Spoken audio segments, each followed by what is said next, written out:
Hi everyone, very happy to be recording for you again today. It's been already 8 days. I can't believe I didn't talk to you for such a long time. Anyway, in today's session, in today's podcast, we're not going to talk about you for once. We're actually going to talk about how to deal with a distant partner. All right, seems scary, right? What I'm going to what I'm going to do basically is I'm going to run through three key things which actually work for me. All right, because I happen to be the distant one, in fact. So we're going to talk about three key things which make sense to me, and hopefully you can get something out of it. All right.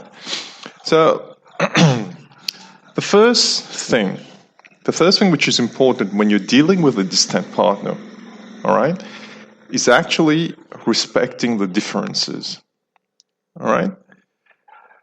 What works in all relationships, in fact, is one thing. And that thing is not trying to be right the whole time. Okay? There's no need to be right or wrong or debate till someone wins. Okay? Actually, that's the number one killer of relationships when you try to win in an argument or in a discussion. If you want your relationship to be healthy, it needs to be an open one, all right? Where differences are valued and discussed in a respectful manner. And what I've just told you, this is in fact at the core. It's in the middle. It's a core aspect of relationships. And I'm talking from experience because I live with someone, so my wife and I are completely different. If I'm talking white, she's talking black. Everything is completely different, but we manage to respect each other, and we've actually realized that each one of us is different, and it's fine like that. So no one tries to change anyone else, because one key mistake people do in relationships is one person actually, in his or in her head, has a certain expectation about how the other partner should behave or should react or should be, and that creates the problem. All right? You expect your relationship to be in a certain way, and the more you expect it to be in a way which is different from the way it actually is, that's the main cause of suffering. So you actually should do your best and let things work out their own way. There's no need to control and always want things to be in a certain way. So number one is respecting differences. Accept that each of you is different, all right? The second one is not taking things personally. All right? Now, in a relationship, some people don't like talking about everything. All right? So you may have a partner who comes home and that person needs to spend time alone, and you just have to accept it. That's the way it is. Okay? Because some people don't like talking about their whole day. And for some people they have to talk about their whole day, what happened at work, what the person told his or her friend, and every single thing that happened during the day. For some people, they need to talk about it, but some people actually they don't talk at all about it. Like, for example, I'll take myself as an example again. I never talk about work at home. My wife doesn't actually know who I work with. It's as drastic as that because I choose to do it that way, but it's not the way different people do. Different people act like that. All right. So you just need to accept that some people need to be in a certain way. So some people need to have a private space. And that's probably best for your relationship. Now, you may ask me, but how do we build a relationship if that person wants to be alone?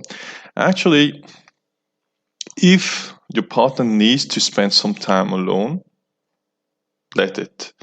All right. But you actually need to know also when the time is right to actually approach the person and spend quality time with the person.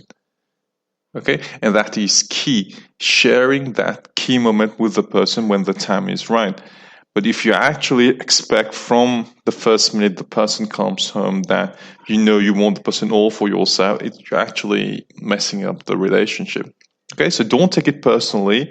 And if the person needs to be on his own or her own, it's fine. Just let the person be on his or her own. Okay. And the third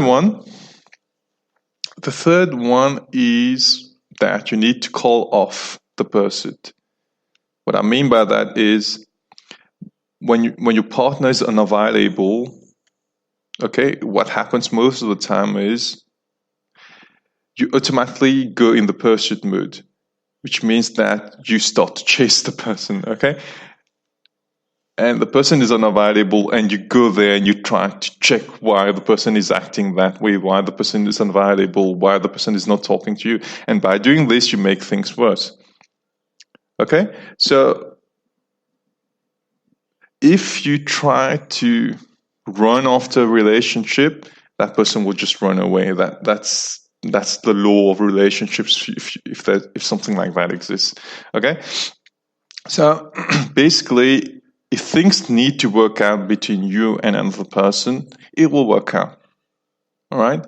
It will work out. You need to respect the person, like we said in point 1. Respect the differences.